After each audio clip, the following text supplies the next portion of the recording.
My name is Emma. I come from what you'd call a single-parent household. When I was a child, my father passed away, and since then, my mom has been raising me on her own. I've never felt sad about being part of a single-parent family.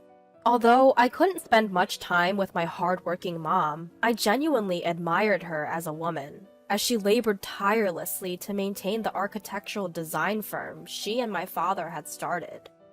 I aspire to be a woman like my mom, a go-getter in the professional world. However, one day, a terrible event occurred that trampled on my admiration. My boyfriend David is 3 years older than me, whom I met at a social gathering during college. His family is quite wealthy, and he himself managed to land a job at a bank through his connections. He's been working as an elite banker. Especially since we started dating, he's been very generous, showering me with gifts and taking me to fancy restaurants. He can be a bit indecisive at times, but he's kind and a wonderful guy. Recently, David and I talked about our marriage. I just graduated college this spring and started working, so getting married to David right away seems difficult. Plus, I still want some time for myself.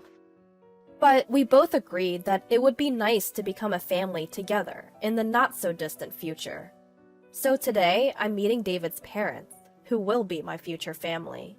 In order to report our intentions to Mary and to say hello, I'm visiting his parents' home for the first time. To make a good impression on his affluent middle-aged parents, I put a lot of effort into my outfit, hairstyle, and makeup to look charming, yet natural. I hope to be recognized by his parents as a woman suitable for David. With these thoughts in mind, I head towards the front door to leave the house. Mom, I'm heading out. I'm going to visit David's house today. Oh, right. Make sure to be polite. My mom, who's working from home today, looks up from computer and said, I know, see you later. I leave the house, feeling excited. After taking a train and a bus, I arrive at David's house in the neighboring town. It's a huge house, just like out of a fairy tale. I had David confirm his parents' favorite cake shop beforehand, and I bought a cake there. I ring the doorbell of his house. Ah, Emma, we've been expecting you. Welcome. David greets me with a gentle smile, and I step into his house. When I'm shown into the living room, I realize even more how spacious and grand the house is. Not just the size of the house, but also the interior decor is so elegant and upscale that I can't help but feel the financial power of David's father, an executive at a major bank. Nice to meet you. My name is Emma. I am slightly intimidated by the difference in the grandeur between this house and mine, but still, I smile and bow my head to greet them. Welcome, Emma. We're pleased to meet you. Please have a seat. I'll prepare some tea, so please wait a moment. Emma, I'm David's father. Welcome to our home. Please make yourself comfortable.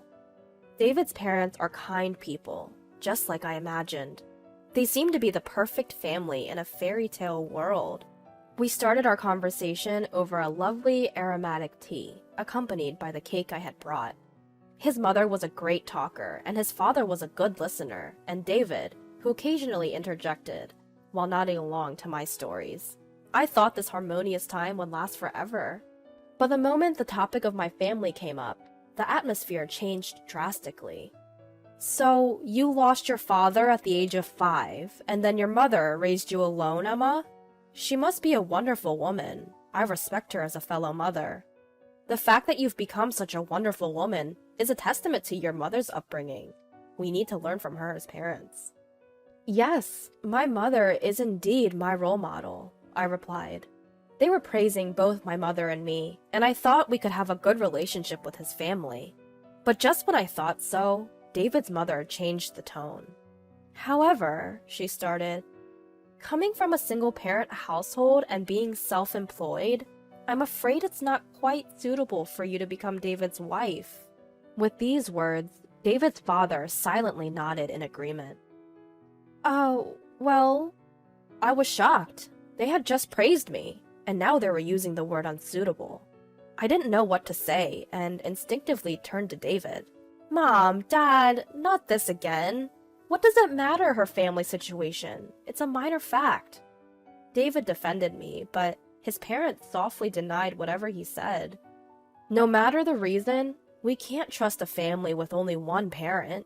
We'd be troubled if we were to ask to lend money because of financial difficulties. David's father started making a disgusted face, imagining an unfounded scenario where we would ask him for money. Besides, it's not common for a single mother to be able to send her daughter to college. It makes us suspicious if there was another man's support involved. We can't accept a loose woman as a family member. Our family has been bankers since my grandfather's time. David's mother spoke ill of my mother, whom she had never met or even seen.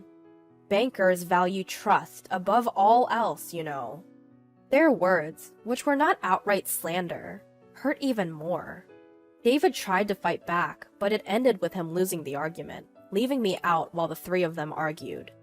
We can tolerate you dating her just for fun, but you need to rethink about marrying her. The lifestyle levels are too different between you and this girl. I think you'll end up breaking up due to differences eventually. David couldn't say anything back. He just silently listened to his parents. Finally, he turned to me.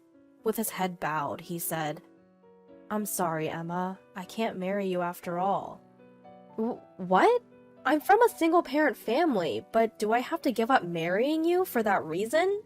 I don't want to say this either. Please, don't blame me. You knew about my family situation from a long time ago, didn't you? You even met my mother. Do you also think that my family and I are unsuitable for your family? David, who was usually indecisive in times like this, said nothing. But I think his silence was the clearest answer. He must have thought that marrying me wouldn't be a good match, just like his parents said. I felt sad. I never thought that not only his family, but even David would reject me just because I come from a single-parent household. Emma, please, just go home, he finally said with his strained voice. Honestly, I didn't want to stay here a second longer either. I'm leaving. I'm sorry for the trouble, I said, even though no one tried to stop me. They probably felt relieved that I left. With tears streaming down my face, I retraced my steps and went straight back home. When I got home, my mother noticed my tear-streaked face and asked me what happened. There was no point in lying to her. She knew where I had been and what I was doing. It felt like I was dishonoring my mother's way of life, and I really didn't want to tell her, but I told her everything. As expected, my mother was infuriated by the harsh treatment I had received. Well, so that's the kind of family they are. It seems like your boyfriend David was just going along with them. Certainly, a marriage with a guy like that wouldn't last long, so I think it's better not to marry him, she said. Mom, it must have been tough. You did well. Despite the terrible things she herself had been told, my mother still worried about me and hugged me. Then she asked me about David's father's job as a banker. Which bank does David's father work for? I remember the name of the bank clearly, as David often bragged about it. When I told her, she seemed to understand something. Emma, your mom might not earn a lot and you don't have a father in the house. It's okay to feel unlucky about that. But remember, you should never feel embarrassed or inferior. After your father left, I raised you always believing this. So I will never forgive David and his family, she said. Even though I had cried my eyes out on the way home, tears began to well up again. My mother's words reminded me of something important. I love my mother very much. I admire her hard work, and I want to be just like her someday.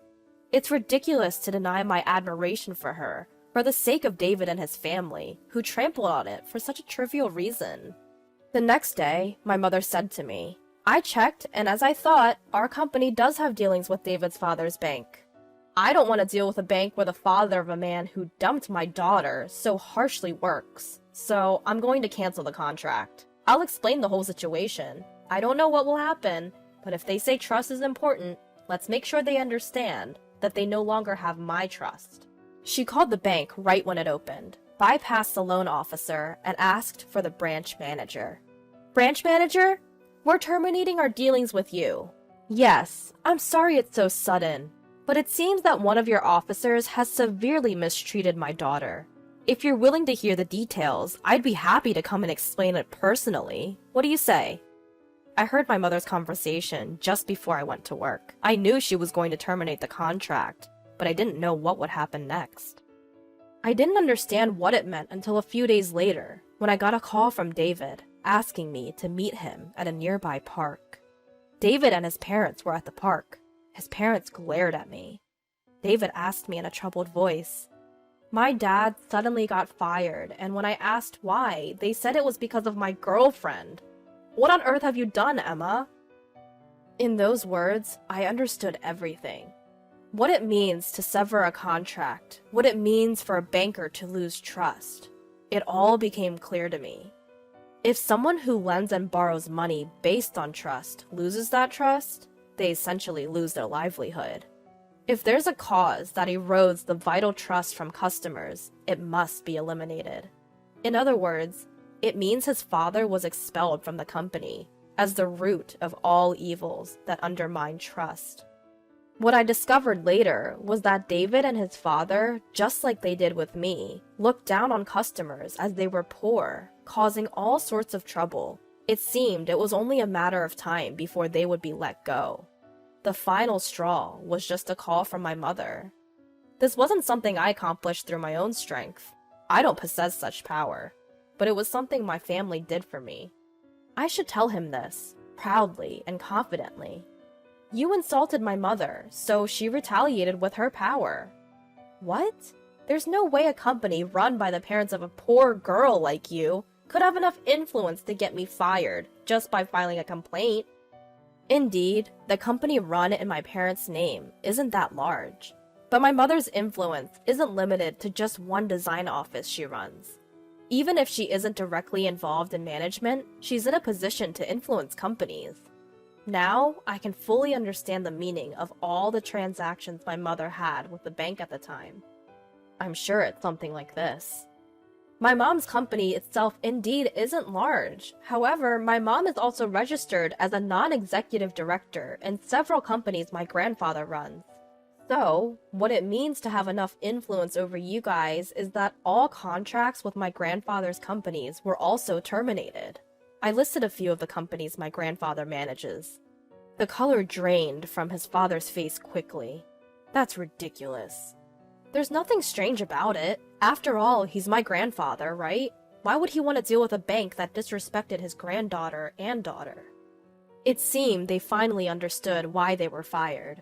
Suddenly, their attitude completely changed. They fell to their knees on the spot, pressing their foreheads to the ground and sobbing.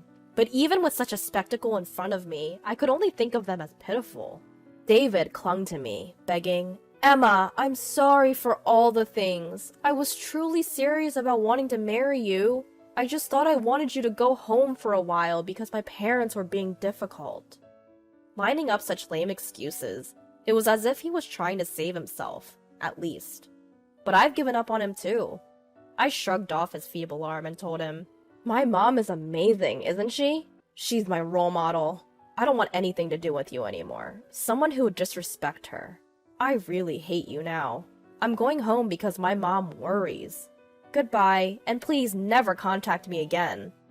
Devoid of the strength chasing after me, he could only silently watch me leave, kneeling in the same pose as his parents.